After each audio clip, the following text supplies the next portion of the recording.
Good afternoon if you're on Eastern Standard Time. This is Meredith Gonson. I'm the lead for the TennCare PCMH program, and thank you for joining us today for our PCMH webinar on population health management, brief action planning, and goal setting. Rick Walker from Navigant, who is the coach lead, will be leading today's presentation, and he's prepared a great presentation full of information and helpful tips and information on how these concepts crosswalk with the NCQA requirements, as well as some interactive pieces for you all to engage and ask questions and to share best practices. So I'm excited to kick off the webinar today. A few brief housekeeping items. Everyone's currently on mute. If you would like to ask a question or if there's an issue with your audio or anything like that, please enter your information in the chat box. And when you submit the message, make sure it goes to everyone so that we're able to see it. Including today's webinar, we will post the recording and the webinar slide deck to the PCMH webpage for those who are not able to attend, or if you want to just go back and reference the things. Without further ado, I'll kick it off to Rick Walker. Yes, I appreciate that. And again, good afternoon to everybody. Thank you for taking your time and be here with us today. Here's our agenda and what we'll be discussing.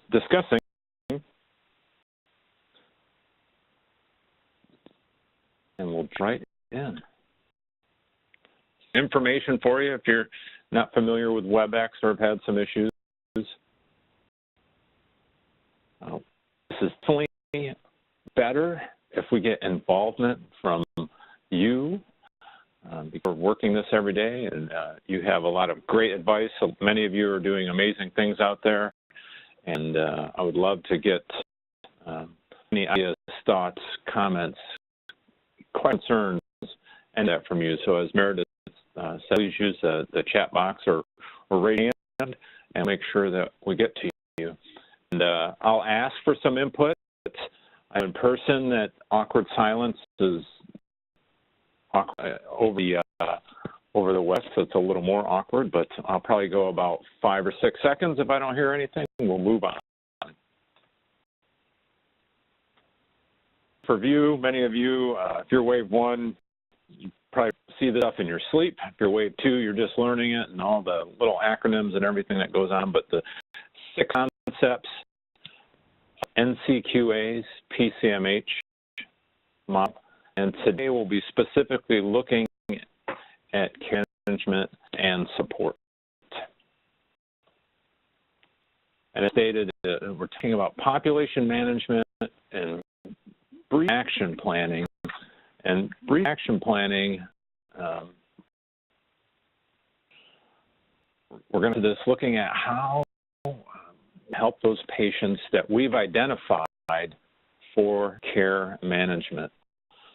So back in December of last year, we did a webinar on population management risk stratification, part 1, and we discussed the criteria for CM1, which is considering to establish a process and criteria for identifying patients who would benefit from care management.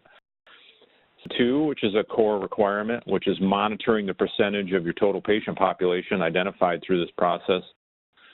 And then CM3, which is a credit, and it's worth 2 credits, is how you apply a comprehensive risk stratification process to your entire panel. In this session, we're going to take it the next step, discuss care planning for patients you've identified. As many of you know, risk patients are hard. They don't risk for any old reason. It could be a diagnosis, physical, emotional, mental situation, a social determinant. Many things make these patients high risk. And this medical history shows that we do a little bit better when it comes to this. Look at kind of a new approach for some, and maybe not so new for others. And brief action planning has grown out of motivational interviewing. Those who were with us believe it was in June of last year, we had Dr. Chip Watkins from North Carolina do a whole session on motivational interviewing, which was really good. He is an expert on motivational interviewing. I am not an expert on motivational interviewing.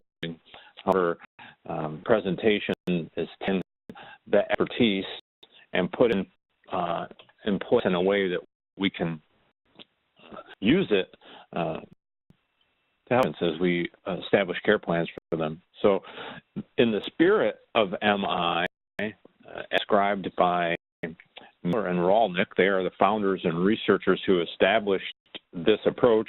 There's 4 key components that make it up. So passion is action based on the best interest of the other person. And it's done with the heart. I know we're getting touchy-feely here, but that's what compassion is. Caring and can be described as compassion. Caring can be described as compassion, and receiving compassionate care is linked to greater satisfaction with care. And one of our mottos that we had in the Air Force Medical Service was, we provide compassionate care anytime, anywhere. You can imagine from the nice 4 walls of our clinics and our hospitals to the chaos of the hospital, it still requires compassion, and we have to make sure that we utilize that. Acceptance. I don't agree with the person, but you're accepting their autonomy as an individual. You're not endorsing their behavior or their fits. Sometimes as clinicians, we do work with people whose confidence to make decisions is compromised. It's not always the best. I'm talking about that situation here, but respecting their autonomy as much as possible is very important. Partnership, working in collaboration with your client, with your patient. Avoid the expert role as a clinician and recognizing people are experts about themselves. And education, trying to evoke the ideas from those people. Our job is to draw it out of them. People have within them much of what they need. They, for the most part, already have the answers, and it's our job to help get those answers out. So about this here. Any ever run into anyone like this? A picture of the worst type of salesman you've ever encountered. Apologies to any of you that have been used car salesmen or have family members or friends that are used car salesmen, but again, it's a caricature. We're just using it for an example here, but let's look at what this guy knows about MI. So as a car salesman, he understands acceptance, at least the part about respecting your autonomy, and that he knows that you can leave anytime you want. So he understands that.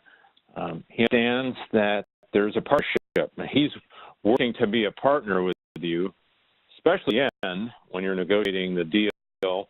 He's your friend, right? He's help you out. He goes to his manager to get the price that you want and to take your concerns to them. So he's your partner in this situation.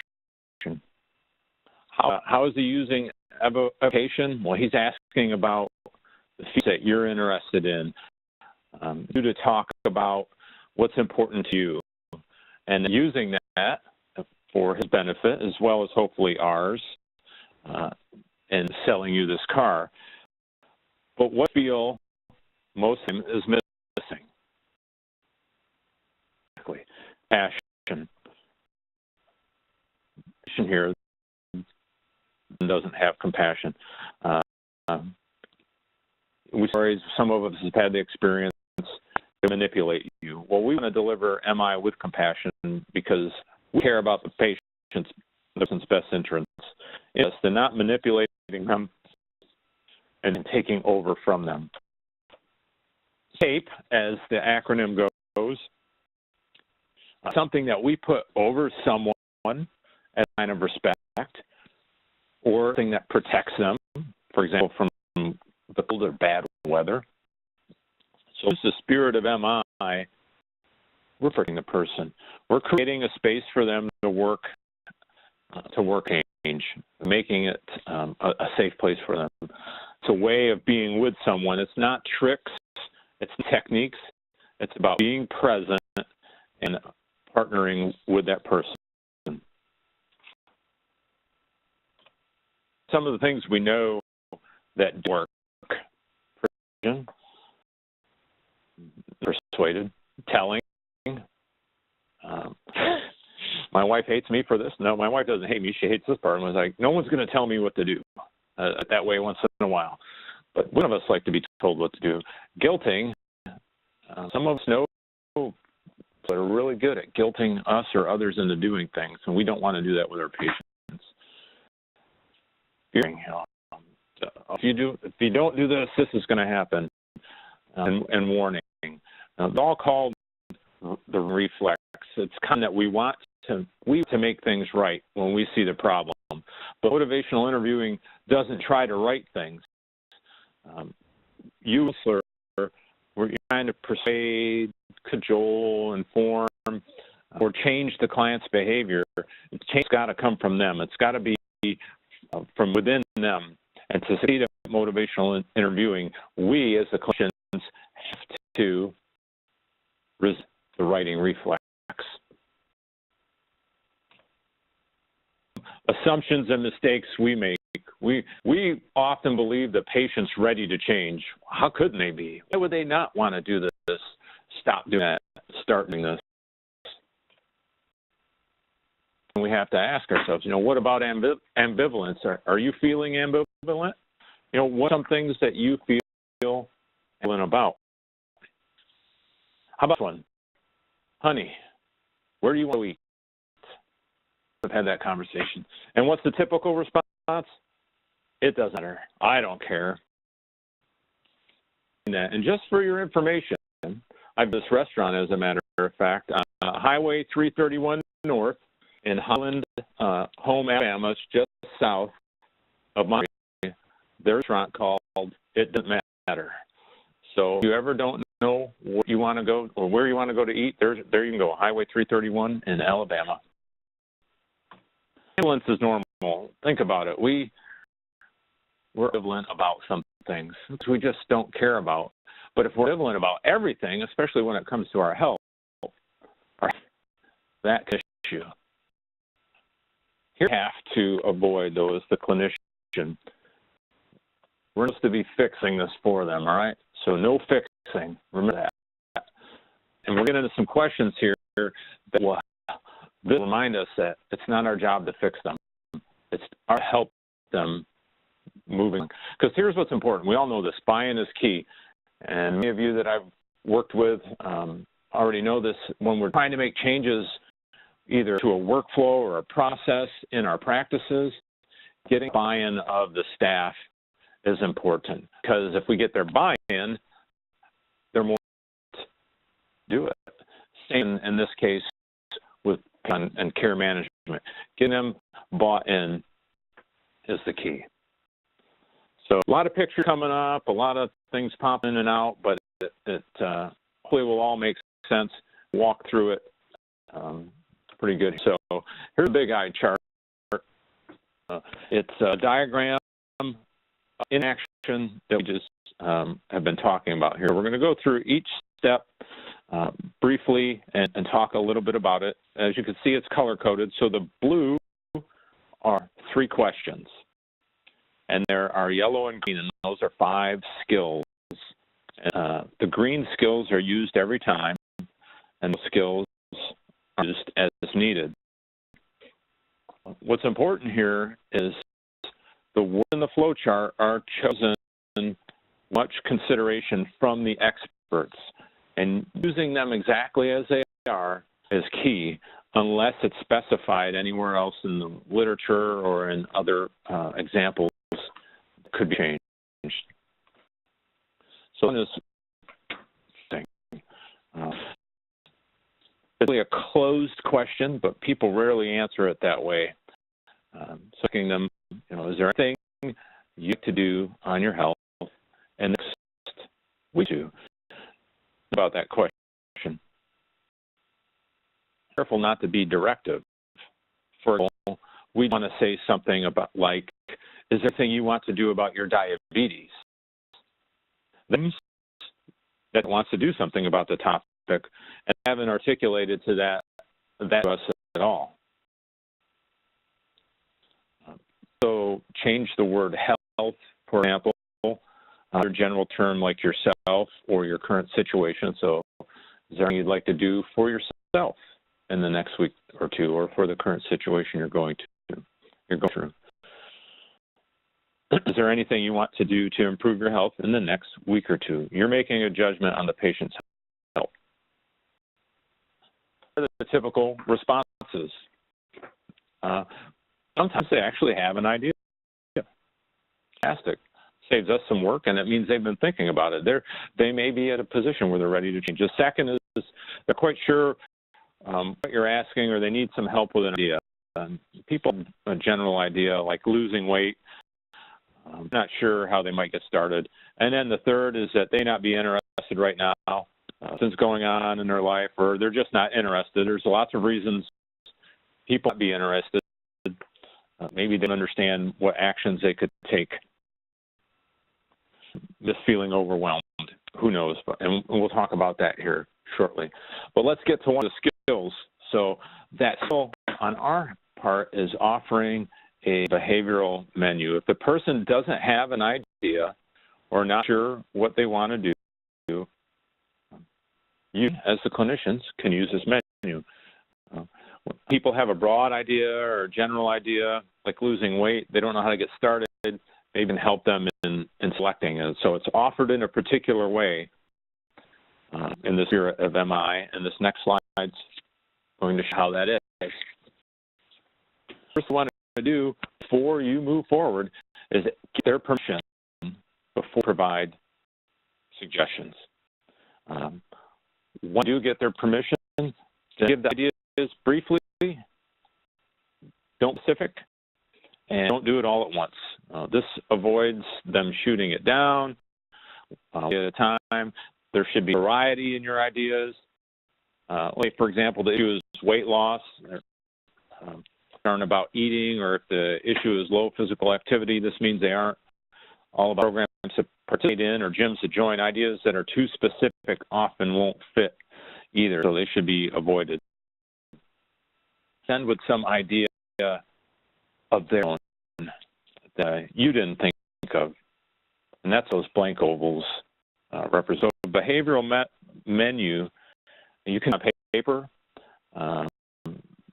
agenda at the beginning of the visit, depending on what they're there for, midway through the visit, time to help them in making that change that we know they need to make, but getting them to buy in and make that decision. Skill is making sure that the plan is smart. So you know what this is, and we just conducted a bunch of collaboratives across the state and developing equipment for specific projects. We talked about SMART goals, but here's it's got to be specific, measurable. Achievable is huge. They have to be able to achieve it. And there has to be a time limit. First, to ask the question you see up there on the left, when you're going to start. Something like many people find it's very important to make their plan as specific as possible. Imagine what it would like to do next week. Would that be a good idea for you? Not that you're leading, but you're asking them something that they hadn't thought of before. I want to overwhelm the patient. This is eliciting a commitment statement. Now, as soon as we tend to want to be consistent between our words and our deeds, we're not always, but we'd like to. So when a person says something out loud, they promise that they're keeping to themselves and the people around them. And we can all hear strength of commitment. It's the difference between I and I will. And we all are filled with this. It's do or not. There is no try. right? And as clinicians, we have a tendency to summarize what people are saying. It's a useful skill, but at this point, it's better patient or the client says the plan. So to say it, get them to commit, get them to shake your hand on this or to sign that document that leads down that road. Question: how confident are you? Or do you feel with carrying out this plan? And then you want to have them tell you that on a scale of 0 to 10. It's not always necessary. You can use words like very sure, somewhat sure, unsure. But people, asking them about their readiness for change. Readiness to be determined by two things: importance and confidence. Assessed importance for that first question, assessing their confidence. If their confidence is low, then there's other things that we can do to raise it, which is something we're not going to discuss today, but that's an additional skill to build on. It tends to be the most common issue is low confidence. Let's look at how to resolve that. And confidence here is also equated to being self-efficacy. It's really what predicts success. The higher the confidence is associated with health, the higher the confidence is, it's associated with healthier behaviors and better outcomes.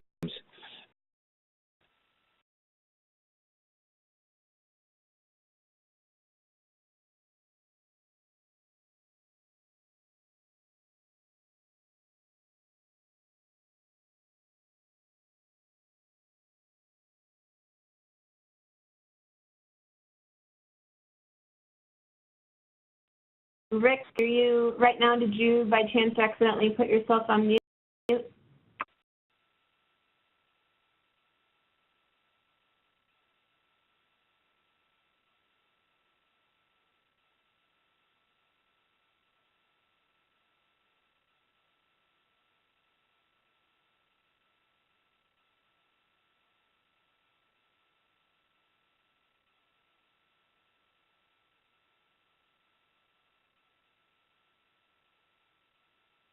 Apologies for the inconvenience, everybody. Hopefully we'll be up and running in a couple minutes.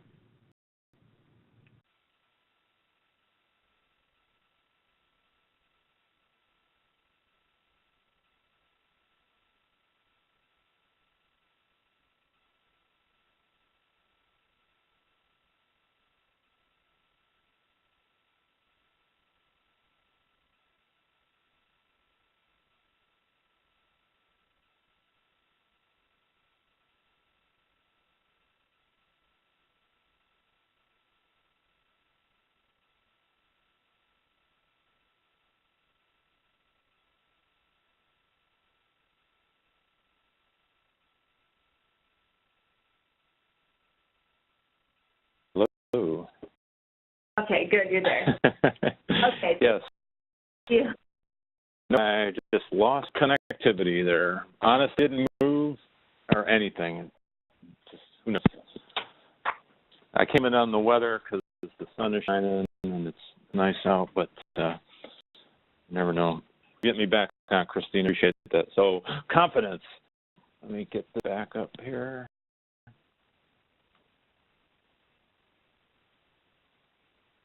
Oh. I left off here. So when we make the action plans, we want the person to rate their confidence. So if their confidence is less than a 7, we're going to have to use some problem-solving skills to discuss that. Into that in just a minute. You know, the thing, though, about self-efficacy is it can be improved. I think we've all experienced that, and there's 4 ways that the experts tell us that we can help people do that. And one way is to help them master new skills. So if we went to this exercise and they just set these goals, that might be the first time they ever set a goal. You ever heard of what a SMART goal was? And it's for health. So we may have helped them already. A second way is modeling or seeing someone else else do things successfully. So if we point them in the direction of somebody or get them with somebody, some of the organizations have groups where people have been through these things lead a group. I forgot what those we call them are, but that they can help with, or famous people that you can point to as well. Another is doing action planning in social groups. In other words, a little social persuasion or gentle social pressure. Another way is reinterpreting symptoms. You know, for example, learning new ideas to explain something. For example, instead of attributing all pain to arthritis, it's different than understanding that in one position too long can increase arthritic pain. So having options to manage your pain as well. Here's how some ideas on getting through that problem solving with minutes if they're less than a 7. First thing, again, use that behavioral menu and ask for permission to give them ideas. Explaining to them, A is better than a 0. That's fantastic. As you can hear, more people are likely to succeed if their confidence level is better than a 7. It is great. Give them some ideas, and once you get their permission, some others, ask them if they've thought of anything else as you're walking through things with them, and help to get their confidence level back up. I'm sure many of experienced patients that have no confidence whatsoever in themselves or their ability to do these things, and getting them there is a huge win. The question is about accountability. Now, the learning takes place when you look back and see what worked and what didn't. And how did you know if you were successful learning how to bike? Well, you could see how far you went, you fell over, how fast you went. There's a lot of things that you could you see that you were successful at that. And you tried a lot of different things to learn to ride a bike. We had training wheels. You started on flat ground. There's a links now for little kids that just have the 2 wheels and their feet are on the ground, so it works with their balance, so possibly avoiding training wheels. But through that. And then also, it's important that the check-in plan is smart as well. Who are going to call? You don't have to be their accountability. It can be a family member, a friend, something to that effect. And a plan on, I'm going to check in with my brother every Tuesday at 4 o'clock, and we're going to discuss that and the other thing, and to put in there. Consider nearly every drug trial or trial to improve clinical control, or else they all have specific check-in schedules that are adhered to. Any point we're working through, we should have that as well. And 2 is that these folks learn how to do this brief action planning on their own. We've just walked them through this. Now it's something they can use in their lives and maybe teach themselves on top of that. And we look at checking in with you as the clinician, meeting with them, how it went. How did it go? Oh, it was complete. We did it fantastically. Then recognize them for that success. Hey, that's fantastic. You followed through on that plan. I knew you could do it. You could see it, do it. We'll work on next. Is there anything you'd like to work on next? And more than likely, if they have, they'll want to do that. Hopefully, completed. That's okay.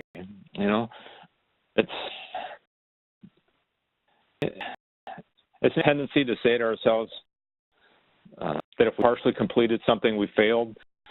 But we all know that's not the case. We all know that you don't become successful without failing. And if you're not failing, you're not trying. And remaining our pace about that as well. And then some folks just aren't going to carry it out. That's, assuring them that it's okay, people do this, especially the first time or in this situation, and then working with them to help turn failures into successes. Maybe we have to relook at that plan. So this is in a nutshell. Once again, we walked through it. You see from the here, getting to help setting up that SMART plan.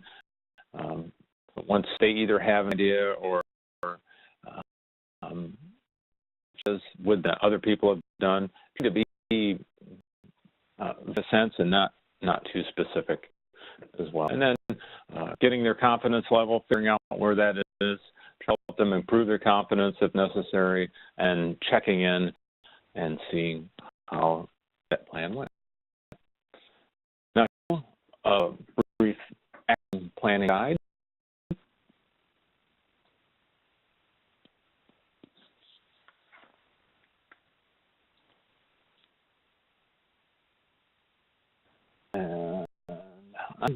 Video that I have, I have to play it.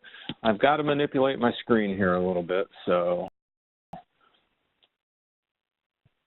find this video.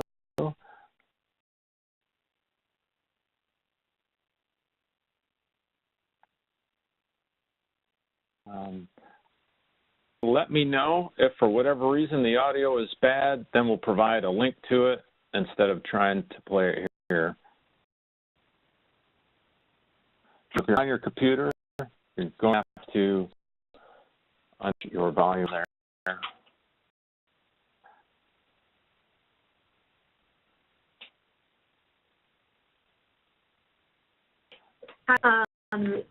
We can't hear the audio on the video, so I think it's best if we just email the link out to everybody. All right, we're going to send the link to you and get back to where we're.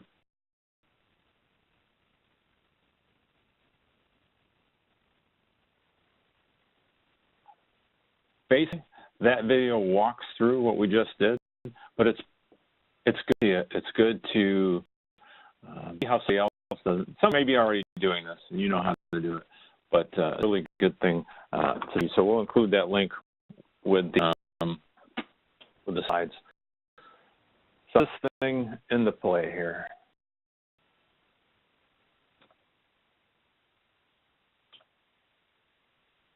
Seen this at one of our collaboratives or conferences. Again, starting with this is great.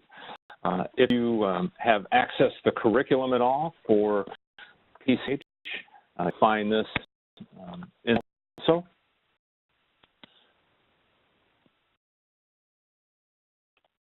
Here's a sheet. It's very generic. You can adapt this to any the planning work on. And I'm going to show you after we go through this some specific things for a specific care plan, but how to utilize this information in setting up that care plan.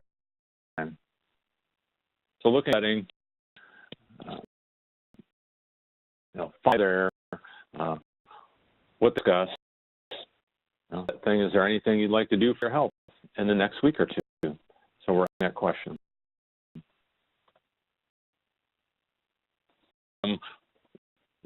What you'd like to make, or what changes can you make towards that? It's a little boring, but it's next question says, what might make it hard to do this? So looking at obstacles, looking at things that may affect them. We talk about that in our quality improvement project, or what are obstacles that could prevent from achieving this goal? The same thing, we need to look at that with our patients as well. There's going to be obstacles. Going home could be an obstacle for those folks. So to identify that, so when it becomes an obstacle and they don't succeed with this goal, it's, hey, we've already addressed that. We have it.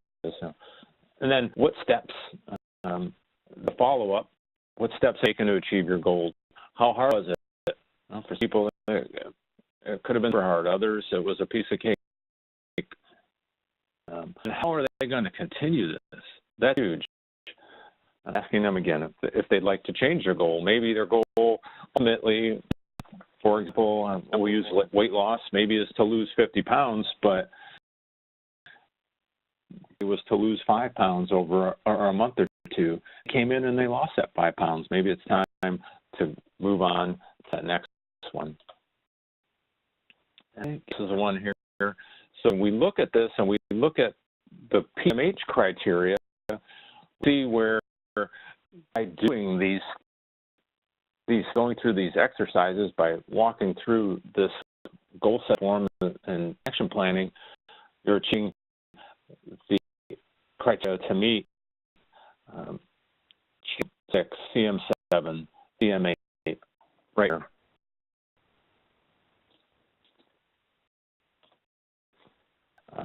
You may have something like this. Here's the blank document, what that looks like. And that is, I'd like to get some exercise by walking. Okay, great. And where do you do that?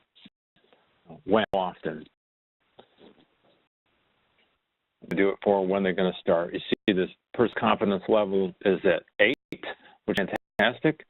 And then also have below, they'll check in with someone else. The person is going to be my wife.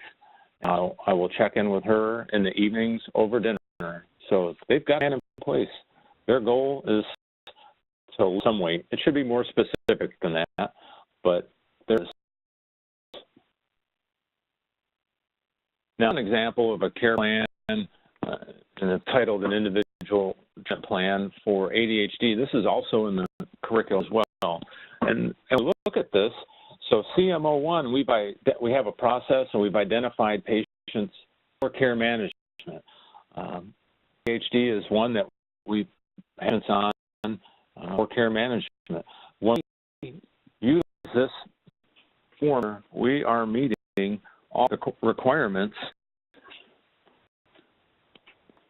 for them. As you can, for CM4, establishes a person-centered care plan for patients identified for care management. This is CM5, provide a written care plan to the patient and caregiver. Give this as a document. If your EMR, some of the EMRs have great care plans and templates in there, utilize that and then print them a copy. Give that to them and document that you provided it to them. C6, documents patient preference and function, lifestyle goals. Are you ready to make this change? What's one thing you would like to do? Plan. Where? How often? So you're addressing all of those things. Identifies and discusses potential barriers to meeting the goals in the individual care plan. That's CM07. Might get in the way of this plan. What some other costs that would prevent you from achieving this? CM includes a self-management plan in the individual care plans. And CM9, that's a unique one. It says that the care plan is integrated and accessible across the settings of care. So that's credit worth 1 point, but that'd be, are you providing this care plan to the school, for example, to a teacher, to another practice? And if you're doing so, then you'd have to document that in that patient's chart. And your evidence for all of these criteria here, the report or the review book. I don't have time to go into detail on this sucker. You are familiar with it. Some of you aren't, and if you're not familiar with it yet, we're going to get there, especially if you're in Wave 2. We've probably started discussing this. But this is what AQA provides when it comes to reporting, providing evidence for the reaction. You have this. If you don't, get with your coach and let you know, but if your coach sent you a zip folder that had the PCMH standards in it, it is the Excel spreadsheet in the zip folder, and there's a tab that has 3 pages of instructions on there on how to fill this out. For each patient that you've identified for care management, went through to use this document instructions. NCA is familiar with it. The reviewers are familiar with it. It's what they've provided. I recommend use this. And the patients that we've done care planning with, the care management, those will be the folks that we're going to include in the report.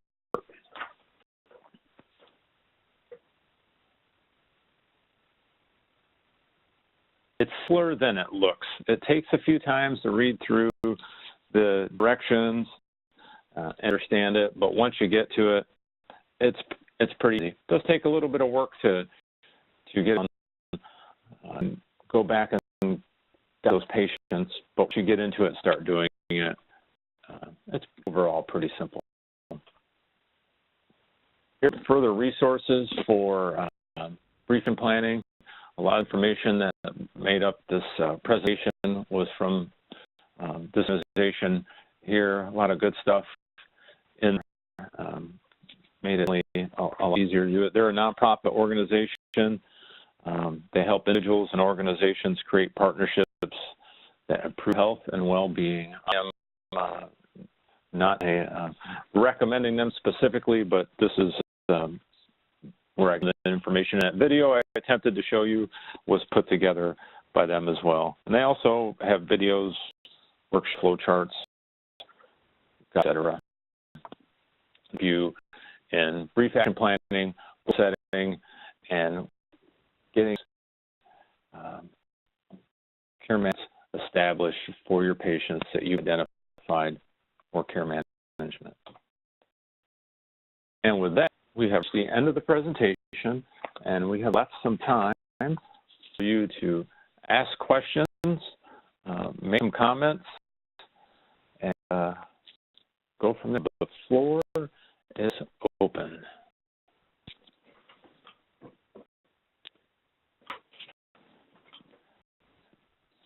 And it's best practices, challenges, any novel ideas or questions that you may have.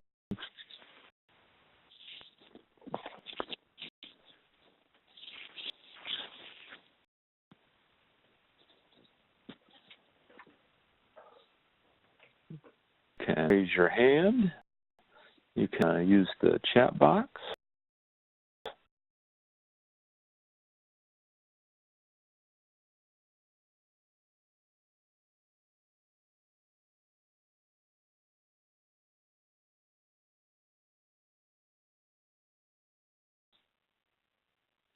Let's see here. All right, here's one. It was sent at least, so I won't reveal the person's name. It says, what are some creative outreach plans others have used to engage patients and foster a feeling of ownership? So I will go to the audience. Is there anybody that would like to share some of their creative ways that they've engaged patients and help them take ownership of this?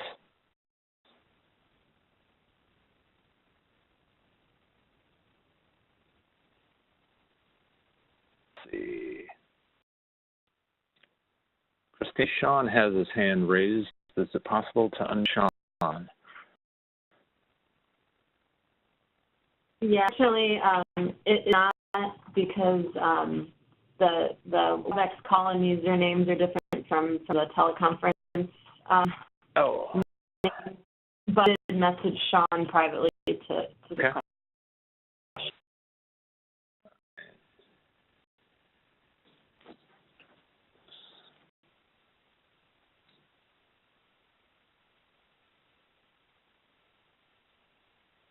All right, so I will do my best effort in answer this question. So again, what are some creative outreach plans that have used to engage patients and foster a feeling of ownership? One I had mentioned earlier that some used is, I apologize, I can't remember what the terminology is, but having a group, having someone that has been through this situation, whether it's diabetes, smoking cessation, weight loss, or whatever, lead the group or come in and ask questions. The practice has held a session for this, and they've created an opportunity that they can see that someone else has gone through this and successful at making it happen, and has led to some folks take a step and to support them all along. Besides you, you're not the only one that's doing it as the clinician. As I say, people that have been through it and involve the family as well. Good question. Questions, comments, novel ideas.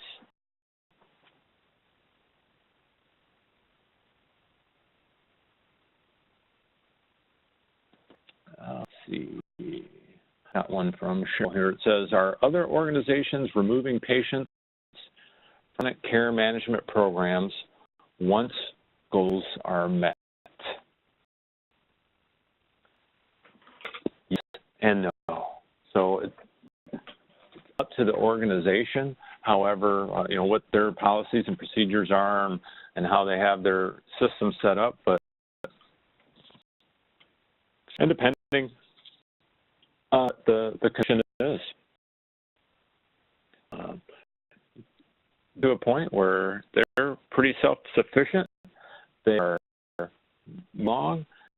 They have reduced their appointments, their medications, their pain, whatever it may be, and they're at a point now where they're functioning as normal as possible.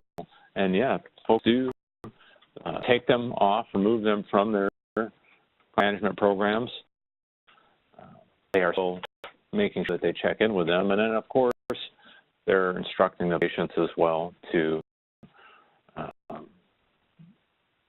contact them if, for whatever reason, they're saying or this becomes an ongoing situation. Good question. Rick, do you have a question? Some of our criteria is patients who are frequent utilizers of the ER. Often we identify those patients outside of a visit. The current process is for our care coordination team to contact the patient and the provider. Some provider may initiate the care plan through the phone call. How might it work in the RRW when we look back at a visit before the patient was identified? Does this make sense? Let's see a patient in March, but in May we realize they have had 7 ER visits and create a care plan during our telephone encounter.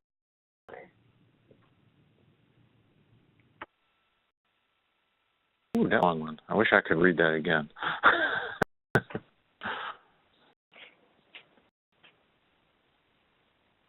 I can put to you.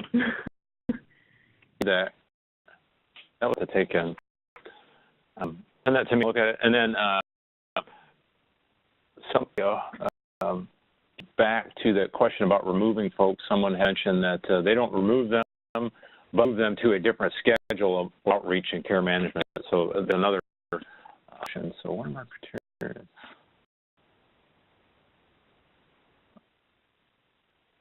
Patient, provider. Awesome.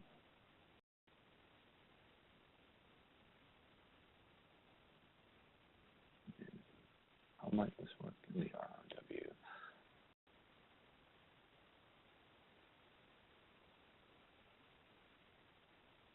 Current process.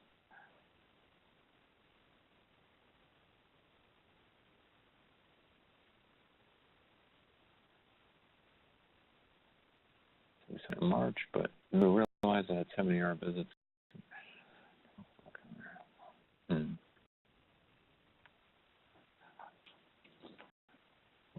Whoever sent that can explain what RRW is. That might be a little better because I'm not familiar with that acronym. I know what RWW is. Those are my initials, but I do not know what RRW is.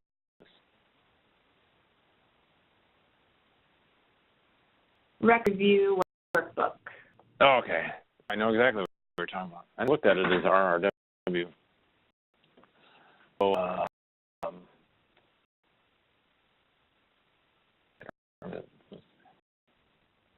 record review book. Here's the thing in that record review book. Be 100% yes, is it? If it is, that's fantastic. But sometimes there's going to be a no in there for some of those things. But as you're looking back, you know, you've seen that patient in March, and then in May they realized they had 7 visits, and you created that that. I speak for the reviewers, but if I were a reviewer, I'm looking at you're looking at your patients. You've got them, identified them for care management. You're walking through these things with them. They having our visits. I mean, it doesn't matter, but that's okay. It seems like that care plan isn't for whatever reason, and it's time to go back and readdress that. Now, if I had a telephone encounter, maybe my suggestion would be the next step would be let's do this face to face and see if we can get that started any better. And as now they're looking at you, now they're having to talk to you. You have the time with them. You can ask them more questions. Is that possible, realistic? I don't know with that particular patient, but that's my suggestion for a next step for them. But as that record review books, you know, that's showing that you are doing this process and you're documenting. NCUA can't see the patients that you're looking at, but you who they are and you're tracking them, and that's what's important. That you have a process in place to do this, and hopefully that we're seeing better outcomes in the lives of our patients. Answers the question. If not, sorry. But if it doesn't, then I can definitely take it. Yeah.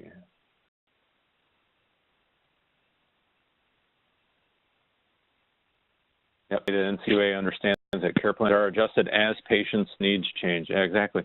And if you look at the standards for NCQA, they're not super specific. They're telling you what they want in a sense, but it's about ongoing. You know, it's transformation. That's transformation in your practice and in care. These care plans are transformation in these patients' lives, and it's what they say. It's a living document. You know, that's going to change. And what's nice with these check-ins, the way NCQA is just now is. I had one of my practices this last week. They had submitted all their documents for the check-in, and they were closed, but they had a few things come up in the meantime that they wanted to add or change. When they had the meeting with the reviewer, they were able to show those and the question better, and they understand that these things aren't going to change. All right, that we've got 5 minutes left. What I'd like to do is, first of all, thank you for your time and your questions, and I'm going to return control to Meredith, and she's got some information that she would like to pass along as well. Meredith, the floor is yours. Great.